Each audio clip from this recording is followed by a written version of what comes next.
नमस्कार। माली समाचार हिंदी में आपका स्वागत है। मैं दिनेश माली।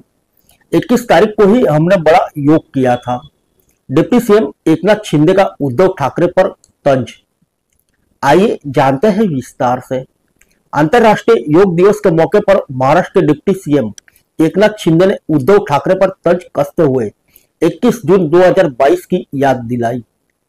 शिंदे ने कहा कि हमने भी 21 तारीख को बड़ा योग किया था।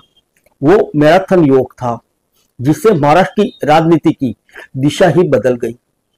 दरअसल शिंदे उस दिन को याद कर रहे थे जब उनके नेतृत्व में शिवसेना में बगावत हुई थी और उद्धव ठाकरे की अगुवाई वाली महाविकास आघाड़ी सरकार गिर गई थी।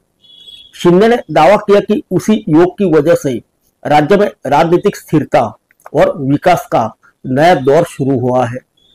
उन्होंने कहा कि केंद्र में प्रधानमंत्री नरेंद्र मोदी और गृह मंत्री अमित शाह के मार्गदर्शन में मुख्यमंत्री देवेंद्र फडणवीस और वह राज्य के विकास के लिए काम कर रहे हैं। शिंदे के इस बयान को उद्धव ठाकरे खेमे पर सीधा हमला माना जा रहा है, जो अब शिवसेना यूबीटी के नाम से जाना जाता है। बता दें, जून 2022 में शिंदे के विद्रोह से शिवसेना दो धड़ों में बंट गई थी। यह राजनीतिक संकट इतने बड़े स्तर का था कि उद्धव ठाकरे को मुख्यमंत्री पद छोड़ना पड़ा और बीजेपी शिंदे गुट ने मिलकर सरकार बनाई। तब से अब तक दोनों गुटों के बीच सत्ता की लड़ाई जारी है।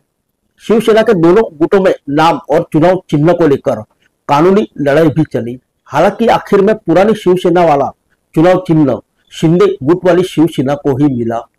एकनाथ शिंदे ने योग दिवस की भी शुभकामनाएं दी और प्रधानमंत्री मोदी की तारीफ करते हुए कहा कि उन्हीं के प्रयासों से योग को अंतर्राष्ट्रीय पहचान मिली।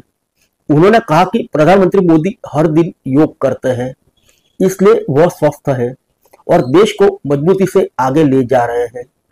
उन्होंने ऑपरेशन सिंदूर के जरिए पाकिस्तान को भी सबक सिखाया। साथ ही शिंदे ने प्रधानमंत्री मोदी को राष्ट्र की शक्ति और स्थिरता का प्रतीक बताया। आइए जानते हैं अंतर्राष्ट्रीय योग दिवस की थीम के बारे में। इस साल अंतर्राष्ट्रीय योग दिवस की थीम भी योग for one earth one health, जो भारत के वैश्विक स्वास्थ्य और समरसता के दृष्टिकोण को दर्शाती है। यह भारतीय संस्कृति के सर्व संतु निरामया के मूल मंत्र पर आधारित है, जिसमें न केवल मानवता बल्कि धरती और पर्यावरण की भलाई की बात भी की गई है। देश भर में योग दिवस पर बड़े पैमाने पर आयोजन हुए।